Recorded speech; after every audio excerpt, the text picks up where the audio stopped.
Have you ever worked on something for so long that you couldn't remember why you started? Have you ever poured years of your life into a dream, only to wonder if that dream was slowly killing you? Kenji is 34 years old. He wakes up at 6 a.m. every morning, puts on a suit he doesn't care about, and takes the train to a corporate office in downtown Tokyo. He works in marketing for a pharmaceutical company. The job pays well. It's stable. His parents are proud. But when people ask him what he does, he hesitates before answering, as if saying it out loud makes it more real, more permanent. Because for the last 3 years, Kenji has been living 2 lives. Every evening after work, he comes home, eats a quick dinner, and sits down at his desk. Every weekend, while his friends meet for drinks or his girlfriend hints at trips they should take, Kenji is filming, editing, writing. He's building something, an online business teaching traditional Japanese calligraphy to Westerners. It started as passion, a way to share something he loved, but somewhere along the way it became something else, an obsession, a need. He's invested everything, money he didn't have, time he couldn't spare. His girlfriend Yuki is patient, but he can see the tiredness in her eyes when he cancels plans again.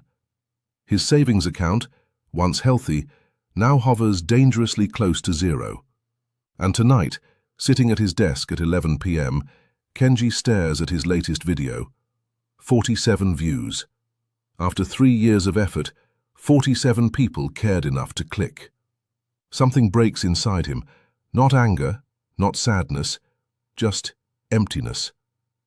What if I'm wasting my life? The next morning, Kenji doesn't open his laptop. He tells himself he needs rest. But rest isn't what he's doing. He's spiraling. He opens Instagram. A guy he met at a networking event 2 years ago, someone who started a YouTube channel 6 months after Kenji, just posted a screenshot. 100,000 subscribers, brand deals, a book contract. Kenji stares at the post for a long time. He doesn't feel jealous. He feels something worse, invisible. That night he does the math. Over 2,000 hours in 3 years. He writes it down on paper, as if seeing the number physically will help him understand it. 2,000 hours. He could have learned Mandarin fluently. He could have traveled to 15 countries. He could have spent weekends with his parents, who are getting older and won't be here forever. The math is brutal. The emotional weight is crushing. He stops posting. He stops creating. For 2 weeks he tells himself he's taking a break. But the phrase feels hollow even as he says it. Deep down he knows the truth. He's preparing to quit. He's just looking for permission. Yuki notices. She asks if he's okay, and he says yes too quickly. His friends notice. They invite him out more often, their voices careful like they're talking to someone fragile. But nobody says anything direct, because what could they say? What do you tell someone who tried and failed? Kenji doesn't feel like a failure. He feels like something worse, a fool forever believing it was possible. 2 weeks into his break, Kenji can't sleep. It's 11:47 p.m., and he's been staring at the ceiling for hours, his mind cycling through the same thoughts on repeat. Finally, he gets up, pulls on a jacket, and walks outside. The streets are empty. Tokyo is quiet in that particular way it gets after the last trains stop running, a kind of silence that feels almost sacred. The neon signs still glow, but there's no one to see them, just Kenji and the hum of vending machines. He walks without direction until he finds himself standing outside a convenience store. Through the glass, he sees an old man, maybe 70, maybe older, wearing a store uniform. The man is restocking shelves with the kind of precision that only comes from repetition, 10,000 times, maybe more. Kenji watches through the window. The old man moves slowly, but there's something deliberate in every motion. He straightens a row of instant ramen, adjusts a display of rice balls, wipes down a shelf that's already clean. There's no frustration in his movements, no resentment, just steady, careful work. Something about this image stops Kenji in his tracks. He doesn't know why, but he feels compelled to speak. He pushes open the door and walks inside. "Excuse me," Kenji says, his voice quieter than he intended. Do you ever get tired of this?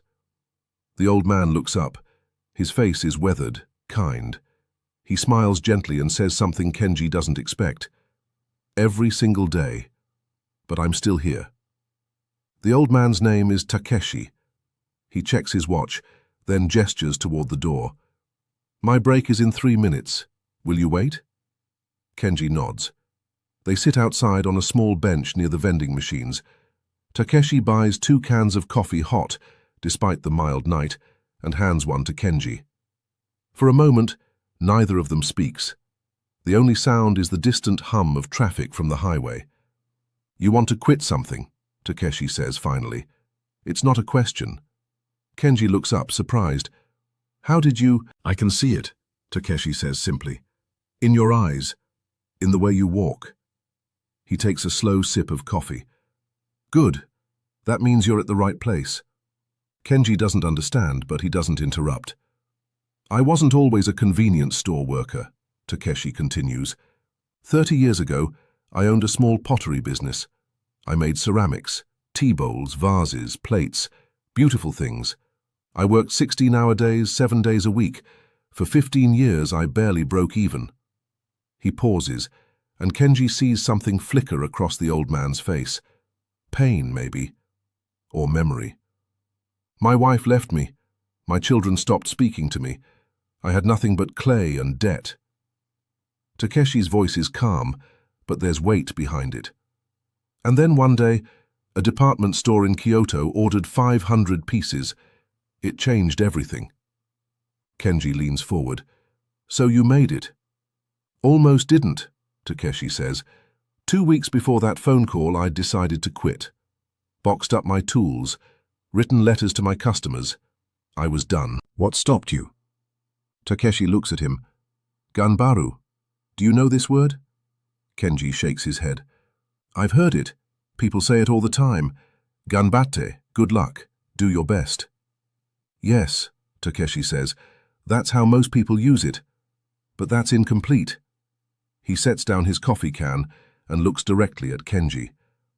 Ganbaru comes from 2 parts.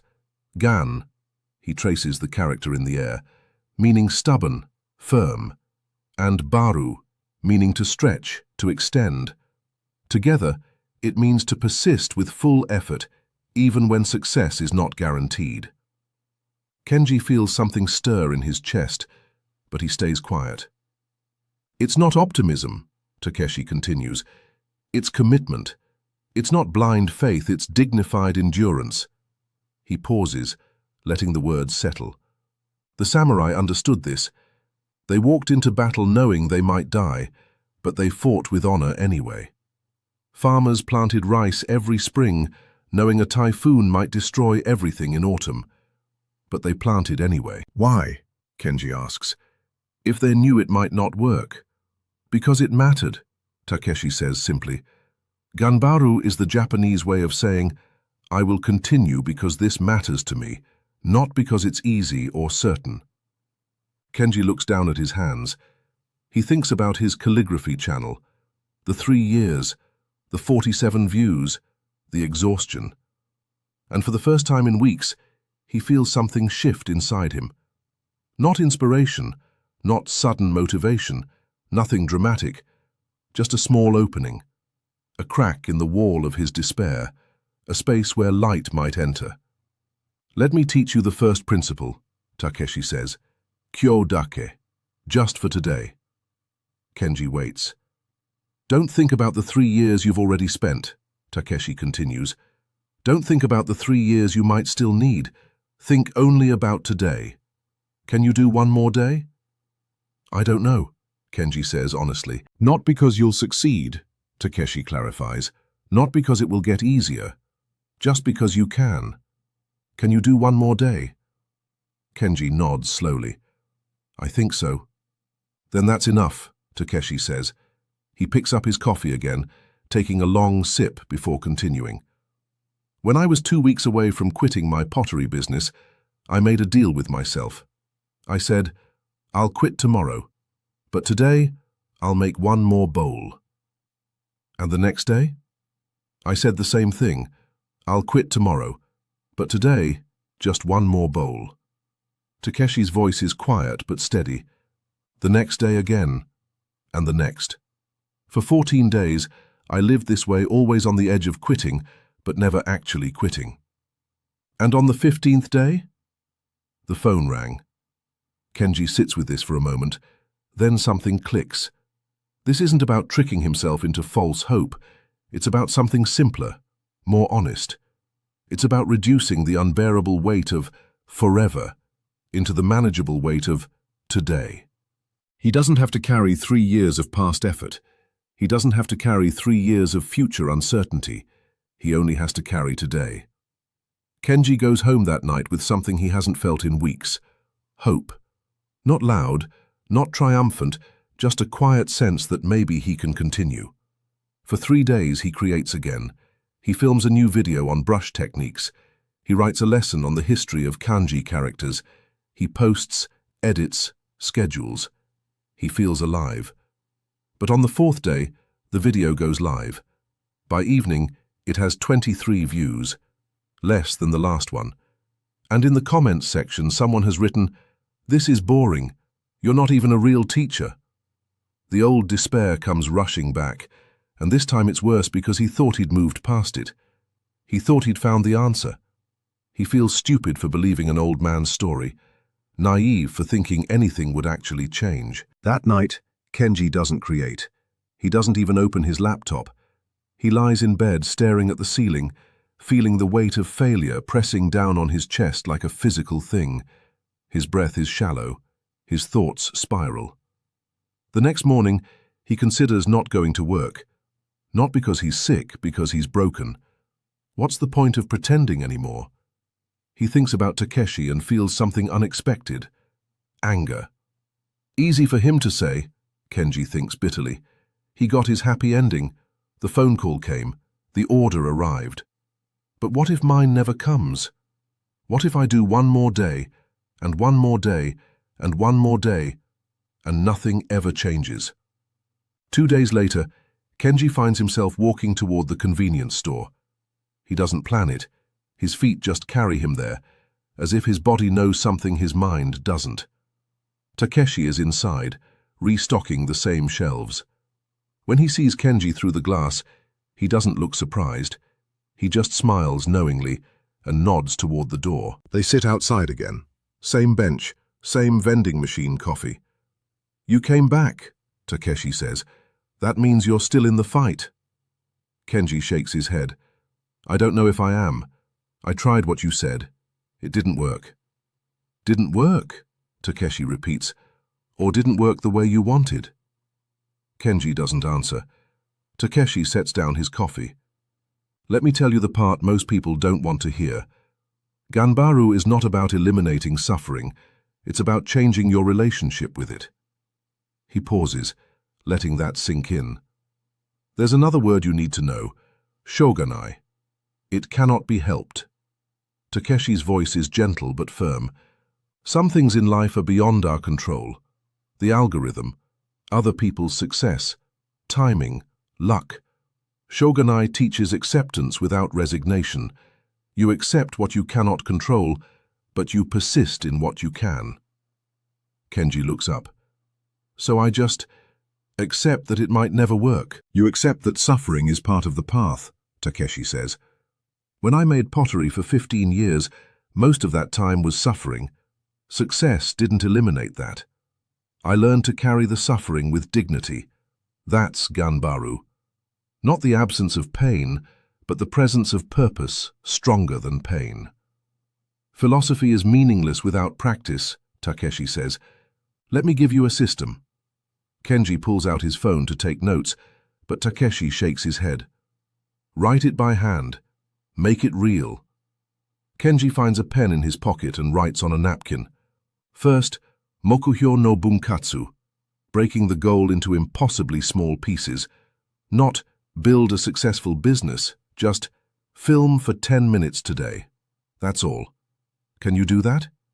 Kenji nods. Second, Kiroku, keeping a record, but not of results, of effort. Takeshi taps the napkin. Start a notebook. Every day write one line. Today I did not quit. That's your victory. Not views, not subscribers, just that you showed up. Kenji writes faster now. Third, kansha, gratitude for the struggle itself. Every evening write one thing you're grateful for about the hard day you just had. Not fake positivity, real appreciation. Takeshi's voice softens. I'm grateful I felt like quitting and didn't. I'm grateful this is teaching me endurance. Do you understand? I think so. Fourth, Shukan ritual over motivation. Takeshi finishes his coffee. Motivation dies, ritual doesn't. Create something small. Before you work, bow to your desk, light a candle. Say quietly, Ganbaru. This signals to your brain, now we work, regardless of how we feel. Kenji looks at the napkin covered in his handwriting. 4 principles, simple but not easy. Will this guarantee success? Kenji asks. No, Takeshi says honestly, but it will guarantee you become someone who doesn't quit. Weeks pass, then months. Kenji follows the system exactly as Takeshi taught him. Every evening, he opens his notebook and writes, Today, I did not quit. Some days that's the only victory he has. His numbers don't explode. His business doesn't transform overnight. The videos still get dozens of views, sometimes less. But something else changes. Something invisible but profound. He stops checking his view counts obsessively. He stops scrolling through Instagram looking at other people's success. He creates because creating is what he does now, not because it will make him successful. Yuki notices first. You seem calmer, she says one evening. At work, his co-workers comment that he's more present in meetings, more focused.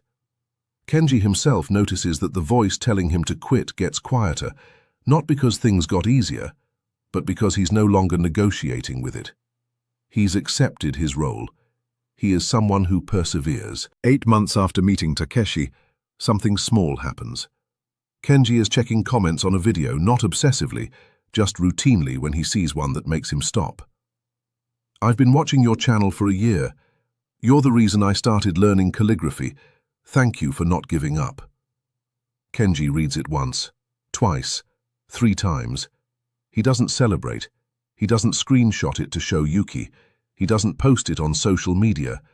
He just sits there for a moment, then bows slightly to his screen. Ganbaru, he whispers, and he opens his notebook and writes, Today someone told me it mattered. Today I did not quit. A year after the convenience store meeting, Kenji's channel reaches 10,000 subscribers.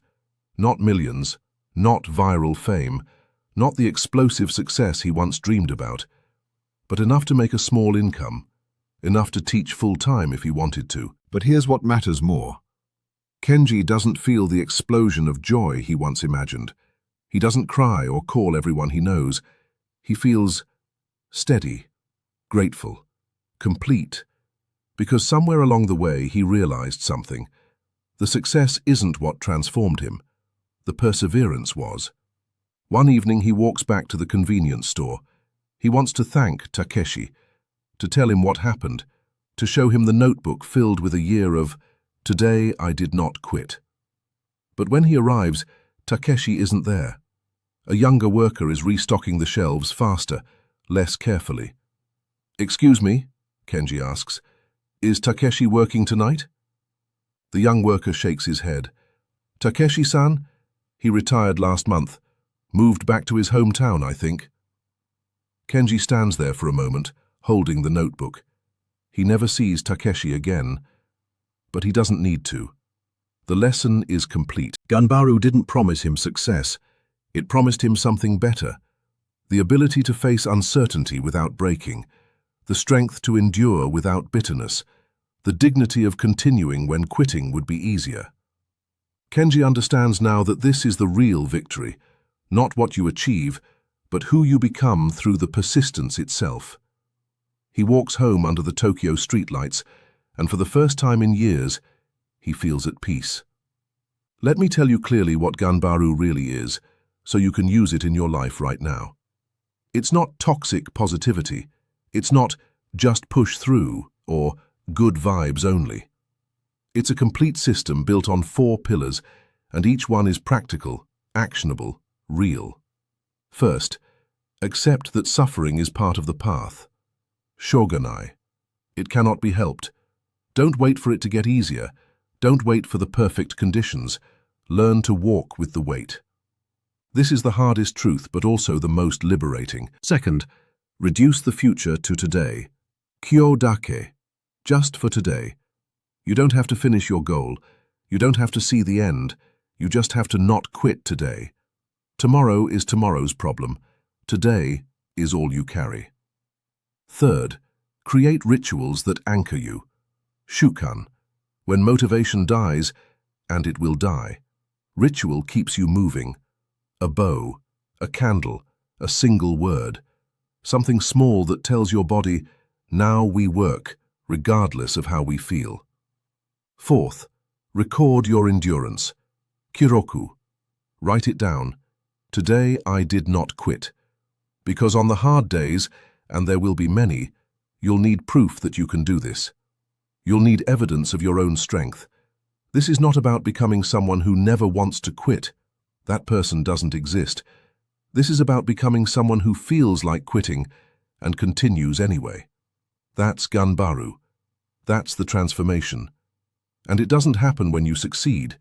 It happens every single day you choose not to give up. If you're watching this right now and you're in the middle of something hard, something you want to quit, I want you to know the moment you want to give up is not the end.